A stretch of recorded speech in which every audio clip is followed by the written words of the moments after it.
ಓ hello ನಮ್ಮ ಮನೇಲಿ ಬರ್ತೀನಾ? ಬರ್ತೀರಿ ಬೆಳ್ಳು ಕಾಣಿಸ್ತಾ ಇದೀನಾ? Full colour.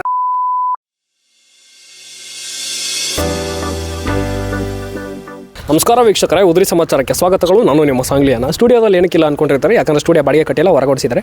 ಇದೀಗ ನಮ್ಮ ಪ್ರತಿನಿಧಿಗೂ ಹೇಳೋಕ್ಕಾಗಲ್ಲ, ಯಾಕಂದರೆ ಗ್ರೌಂಡ್ ರಿಪೋರ್ಟ್ ನಾನೇ ಮಾಡ್ತಿದ್ದೀನಿ. ಅವನಿಗೂ ಸಂಬಳ ಕೊಟ್ಟಿಲ್ಲ, ಅವನು ಓಡಿಸ್ಬಿಟ್ಟಿದ್ದೀವಿ.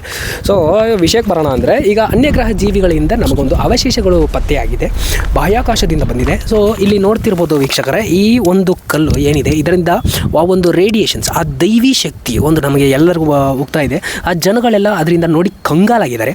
ಸೊ ಇಲ್ಲಿ ನೋಡ್ಬೋದು, ಇದೊಂದು ರೇಖೆಗಳೆಲ್ಲ ಇದ್ದಾವೆ, ಇಲ್ಲೊಂದು ಏನೋ ಇದೆ. ಇದರ ಬಗ್ಗೆ ನಮಗೆ ಅಷ್ಟೊಂದು ತಿಳ್ಕೊಬೇಕಂದ್ರೆ ಇಲ್ಲಿನ ಗ್ರಾಮಸ್ಥರು ಹಾಗೂ ಸ್ಥಳೀಯರನ್ನು ಕೇಳಬೇಕಾಗುತ್ತೆ. ಅಣ್ಣ, ನಿನ್ನೆ ರಾತ್ರಿ ತಡವಾಗಿ ಬಾಹ್ಯಾಕಾಶದಿಂದ ಒಂದು ಅನ್ಯಗ್ರಹ ಜೀವಿಗಳ ಅವಶೇಷಗಳು ಇಲ್ಲಿ ಬಂದು ಅಪ್ಪಳಿಸಿವೆ ಎಂದು ನಮಗೆ ಸುದ್ದಿ ಬಂದಿದೆ. ಸೊ ಅದರ ಬಗ್ಗೆ ನೀವೇನು ಹೇಳಿದ್ದೀರಾ? ಹಲೋ ಹಲೋ ಹಲೋ, ಇದ್ರ ಬಗ್ಗೆ ಮಾತಾಡಿ. ಹಾಯ್, ಎಷ್ಟು ಗಂಟೆಗೆ ಬರ್ತೀನಿ? ನಮ್ಮ ಮನೇಲಿ ಬರ್ತೀನಾ? ಬರ್ತೀರಿ ಬೆಳ್ಳು ಕಾಣಿಸ್ತಾ ಇದೀನಾ? ಫುಲ್ ಕಲರ್ ಹಾಕ್ಬಿಡೋದು. ಹಾಯ್ ರಮ್ಯಾ, ನಾನು ಬರ್ತಿದ್ದೀನಿ. ಸವಿತಾ, ನಾನು ಬರ್ತಿದ್ದೀನಿ. ಗೀತಾ, ನಾನು ಬರ್ತಿದ್ದೀನಿ. ನೋಡ್ಕೊಳ್ಳಿ.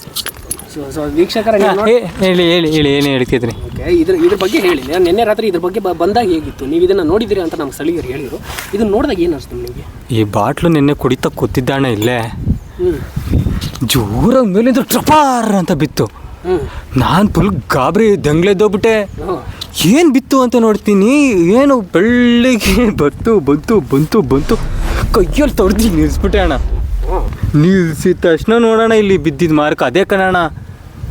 ಆಮೇಲೆ 4 ಚಿಕ್ಕ ಪುಳಿ ಅಂತ ಹಿಂಗೆಲ್ಲ ಓಡೋಯ್ತಿದ್ದು ಕಣಣ್ಣ. ಹಿಡಿಯೋಣ ಅಂದ್ಕೊಬಿಟ್ಟೆ, ಓಡೋದೆ. ಎಷ್ಟು ಕೊಡಿದ್ರಿ ಅಣ್ಣ? ಇದು 5ನೇ ಪಟ್ಲಣ್ಣ. ಇದು ಪರವಾಗಿಲ್ಲ, ಇದನ್ನು ಬೆಳಗ್ಗೆ 8 ಗಂಟೆಗೆ ಹಾಕ್ಬಿಡ್ತೀನಿ. ಕಟ್ ಮಾಡೋ ಇನ್ನು ಮೋಸ್ಟ್ಲಿ ಇಂಥ ನ್ಯೂಸ್ ತಗೊಳ್ಳೋಕ್ಕೆ ಸ್ವಲ್ಪ ನಮ್ಮ ಸ್ಟುಡಿಯೋ ಬಂದಾಗ ಹೋಗಿದೆ. ಸೊ ವೀಕ್ಷಕರೇ, ಕ್ಯಾಮ್ರಾಮನ್ ಸಂಗಮೇಶ್ ಜೊತೆ ರಿಪೋರ್ಟರ್ ಸಂಗಮೇಶ್, ಉದ್ರಿ ನ್ಯೂಸ್.